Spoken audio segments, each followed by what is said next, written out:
A glistening thread woven into the illustrious fabric of our cultural heritage is yoga. From times immemorial, the science of yoga was handed down from master to disciple. Yoga in the broadest sense is the science and art of higher life. It is a disciplining of all our powers, physical, mental, moral and spiritual, with a view to a richer and fuller life. Yoga is therefore fivefold: Hatha Yoga, Raja Yoga, Bhakti Yoga, Karma Yoga, and Jnana Yoga, according to the power taken up for culture. Here, however, we begin with examples of Hatha Yoga. Originally, some of the secrets of yoga were inscribed on leaves of palm. But with the perfection of printing, a vast literature on yoga came into being, and even the other nations of the world betook freely through their own tongues of its deep wisdom. Unfortunately, though, many still exploit the fair name of yoga. Eating glass is spectacular, and because of its unusualness readily passes as yoga.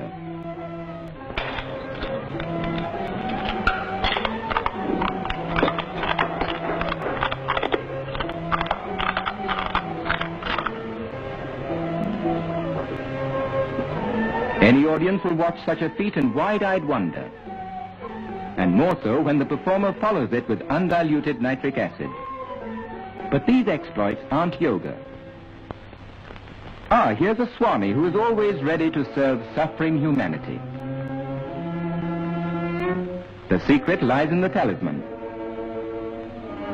Such earnest meditation means time, and time means money in any language, more so in this Swami's.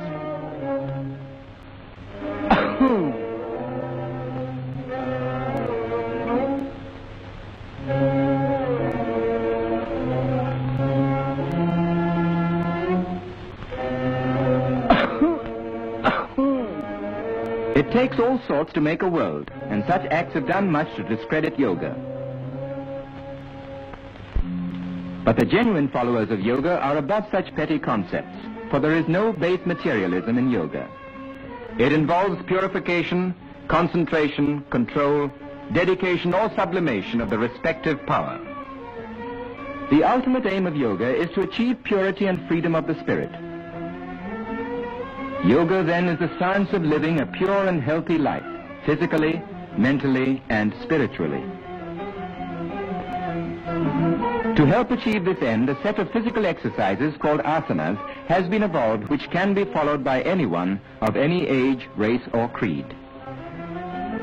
Yogic exercises can be practiced daily by every member of the family, for they serve as the foundation for good health.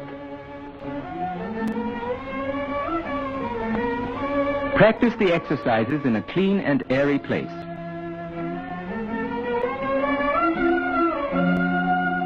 It's never too young to learn or to benefit from yoga. Here is a yoga institute in Bombay which still preserves the ancient traditions and caters to the needs of our countrymen. For the cure of specific ailments, one should seek guidance from an expert who will first carry out a detailed medical examination. Yogic asanas are divided into two principal groups, meditative and cultural.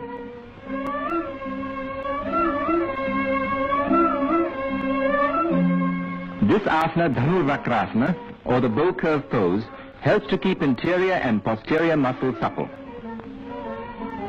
The average man uses only 1/3 of his lung capacity. The expert measures the patient's lung power with a pneumatometer, after which he will be given the proper asanas to develop the use of his lungs and diaphragm. Without the guiding hand of an expert, a knowledge of yogic exercises can be obtained from a book. But such reading should not be taken too literally, for such knowledge may boomerang. Our friend here seems to be sticking pretty close to the printed page. No apparatus or implements of any sort are required to perform asanas.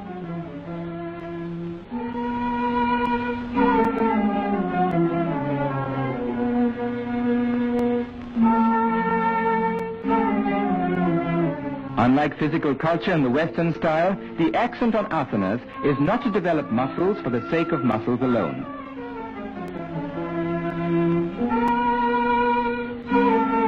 The aim of yogic asanas is not bodily strength, but the development of the internal organs without any strain whatsoever. The yoga mudra, through compression, stimulates the abdominal organs, and through maximum stretch of the spine, it adjusts the vertebrae and increases spinal circulation.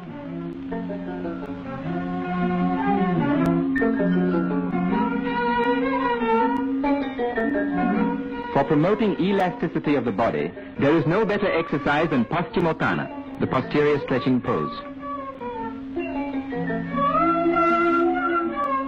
This asana, known as Sarvangasana, or the all-body pose, by rapid interchange of blood through gravity and replacement of the abdominal and pelvic organs, helps to combat gastric troubles and constipation.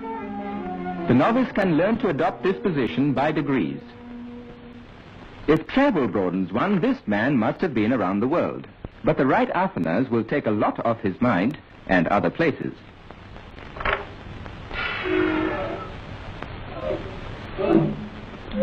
Even though of ancient origin, the daily practice of yogic exercises will benefit all who live in the modern world, no matter what profession we follow.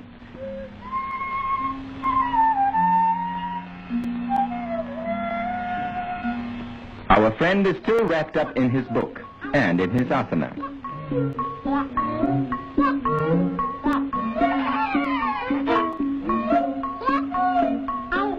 What he needs is a helping hand.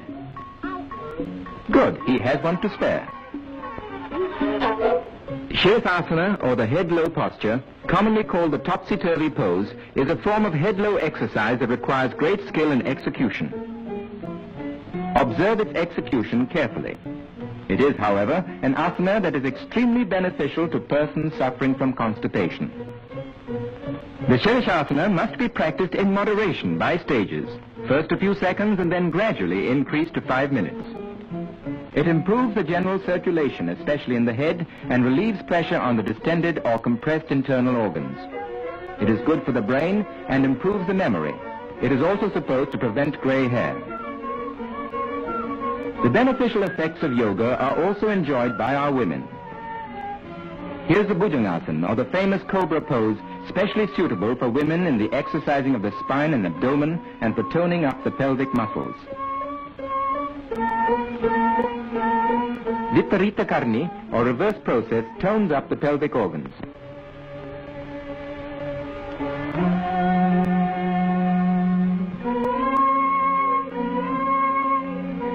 This exercise of Ardha Matsyendrasana is used as a lever for the lateral twists of the spine. It stimulates brain activity.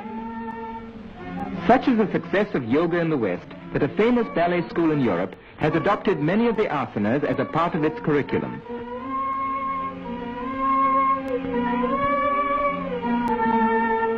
Suppleness of limb means also a corresponding suppleness of mind. Well, this is what comes of sticking too closely to the printed page. In other words, he's stuck.